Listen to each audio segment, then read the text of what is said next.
वचन, ये वचन प्यारा वचन, यीशु मसीह का प्यारा वचन, पाव को दीप को राह को रोशन, ये है मसीह का प्यारा वचन, ये है वचन प्यारा। परमेश्वर के धन्य नाम की महिमा हो।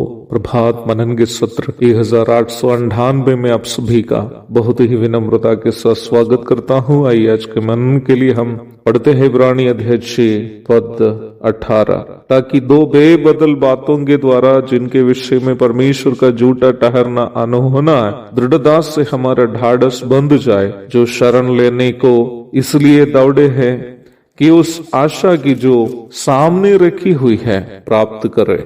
हम कल ये देखे थे कि परमेश्वर प्रतिज्ञाओं के साथ शपथ भी इसलिए खाई क्योंकि हमारे प्रति उनका प्रेम इतना गहरा था। परमेश्वर के निम्न गहरा प्रेम के कारण उन्होंने जो शपथ खाई उसका एक और उद्देश्य को हम प्रारंभ में पढ़ी गई पद में देखते हैं। पढ़ी गई पद में उस उद्देश्य को हम इस प्रकार देखते हैं, ताकि हमारा ढाढ़स बंध जाए कि हम उस आशा को जो सामने रखी हुई है प्राप्त करें। यहाँ बताई गई बात का सही अर्थ समझने के लिए हमें पुनः उस यहूदी भूमिका की याद करनी अनिवार्य है जिसकी परिप्रेक्ष्य में इस लेख की रचना हुई है। हम इस बात को कई बार चर्चा की थी कि प्रथम शताब्दी के उन विश्वासी लोग जो इब्रानी भूमिका से मसीही विश्वास में आए हैं, एक ही समय अपने यहूदी वंशजों से और रोमी प्रशासकों से सताव सह रहे थे।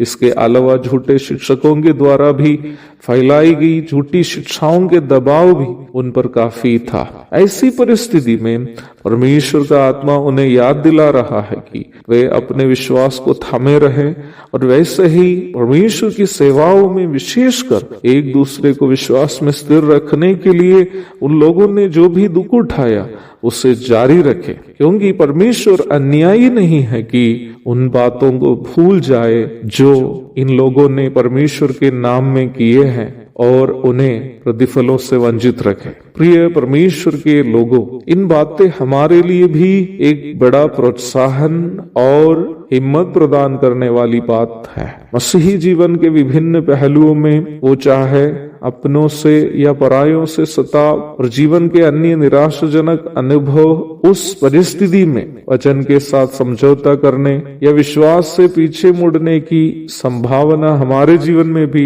आ सकती है। ऐसी परिस्थिति में हमें भी ये याद रखनी है कि परमेश्वर हमें न केवल प्रतिज्ञाएं दी हैं, बल्कि उन प्रतिज्ञाओं के साथ शपथ भी किया है कि हम उनके नाम में उनकी महिमा के लिए जो भी कार्य किए हैं, जो भी सेवा की है या जो भी कार्य कर रहे हैं, जो भी सेवा निभा रहे हैं, उसको भूलने के लिए वो अन्यायी नहीं है। वह अवश्य उन सेवाओं का, उन कार्यों का जो हम परमेश्वर की महिमा के लिए किए हैं, प्रतिफल देकर हमारा सम्मान करेंगे। एक और शुभ दिन की धन्य कामनाओं के साथ आज का मनन में यहाँ समाप्त करता हूँ। प्रभु आप सबको विश्वास में मजबूत करे। सताव और दबाव के बीच में प्रभु में बने रहने के लिए प्रभु आपको अनुग्रह दे। आमीन।